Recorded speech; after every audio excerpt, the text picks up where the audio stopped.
Girls, you have your pad of paper and a pen or pencil to write with. Let's make our list. Today is Wednesday. We're going to get our list made so you can get right to your work for today. All right, so you know right away, Bible, and you're going to be writing or drawing something that you will send me a picture of. You know you'll have Scholastic to do, 2 books to read and listen to, a video to watch, and an activity to do, and that activity you will send me a picture. So as you read each book, you can cross off the mark for the book. As you watch the video, you can cross that off. Once you do the activity, you can cross that off, and then you can check with your mom or dad and say, hey, I need to send the picture. And once they've sent the picture, you can cross that off. Kindergarten, today with Scholastic, you're reading and listening and going to be writing and acting out things about being helpers. Now, I know a lot of you love to be helpers anyways, and this is one of those times when it's really nice for grown-ups to have helpers around them. First graders, yesterday kindergarten did something on a butterfly life cycle. Today, you're going to be working with your own life cycle. How did you start out? What are you like now? And what do you think you'll be like in the future? All right, kids A to Z, you have an assignment there. Remember, kindergartners, you are doing books where you can really go through and work on reading those words. First graders, you are going to have a book today that uses the I consonant silent E spelling pattern, and it's also going to remind you that when we have a C in front of an E, that C is not going to say K, it's going to say S. All right. Fourth, math. And remember to put a little picture icon there. And once you know your grown-up or older brother or sister, whoever it is, has sent in the picture for you, you can cross out the picture part too. And then last of all, extra lesson. Now, first grade and Lily, you guys have 2 to do. So if you want to put 2 marks, you may. Kindergarten, you just have 1 for today. So kindergartners, you have now this page with app and ag. So let's read through these slowly and then we'll take a look down at the pictures. Nap, nap. So let's see here. That one shouldn't be too hard to see where the nap is happening. Ag, wag. Now we've talked about this a little bit, but you know, things in the pictures can be telling us about more specific elements of the picture. So like this arrow here is pointing to this part of the picture. Here, these 2 little lines on each side of the tail mean that that tail is going back and forth. That tail is wagging.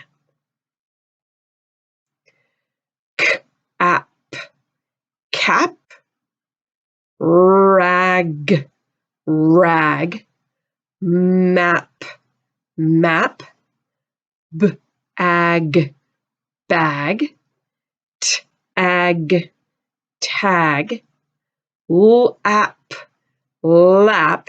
Now we skipped this one and I'm coming back to it because this has something that you guys have seen before, but we haven't really studied it very much, which is 2 consonants together. Do you see the F and the L?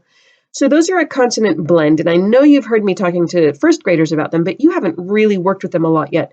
So this together, we don't say full or foul, we say fl with those 2 together. Fl, ag, flag. Now, some of these I think you can figure out on your own, but I want to review a couple of the pictures here because there might be a few like wag that maybe you're not quite so sure what's going on. So this would be a tag. It hangs off of things, and often in stores it will have a price on it, but sometimes in other situations it might have information on it. I like going to fairs where people make different things to compete with each other, and there will usually be a tag on each one of them saying, oh, maybe who made it and what they used to make it, and if they made it with a name, that kind of thing will be on the tag. Here you can see that arrow is pointing to this person's lap. And then this here, a rag, is an old scrap of cloth that's kind of torn up. So that'll be that one. So boys and girls, just like with the other ones you've done, you're going to cut all these apart with scissors so they're all separate, and then you're actually going to take them and match them up. So you'll take the card that has nap on it and pick it up and put it next to the person who's taking a nap. Then when you're all finished, put them into your plastic bag so that you can save them for tomorrow. And Lily, you guys have 2 extra jobs for today. One is your bag that has your CVCe and CVCe Magic E papers. Just go through, read them one more time. Give yourself a little more practice with making that vowel sound flip. You know, that it has its short sound, and then when you see the Magic E, you flip it over to its long sound. Your comic story for today is The Best Nest. Do you see this is one with more words on it? This word here is build. Is a garden the best place for me to build a nest? No, no, no. So they're looking at places to build a nest. And I want you to notice here at the end. At the end, the last thing that happened is not just, oh, yes, this is a good place for me to build my nest. There's more going on in this picture than just, oh, here's my nest in a good spot now. So really think about that. What's really happening in the end of this story? Remember, we're not just reading these so that, you know, they can ask us basic questions. We're reading these to really push our comprehension, our understanding skills. So then, boys and girls, here are the pictures. I'm sorry, the questions. What does this bird want to find? Well, that's a pretty basic one that the story really does give an answer to. But how does the story end? That's that one that with the last picture, you're not just going to tell me that the bird built the nest in the tree. Give me a little bit more on that one. And then, of course, there are the true, false, and the drawing questions down at the bottom. All right, boys and girls, you have got your list. Go ahead and get started.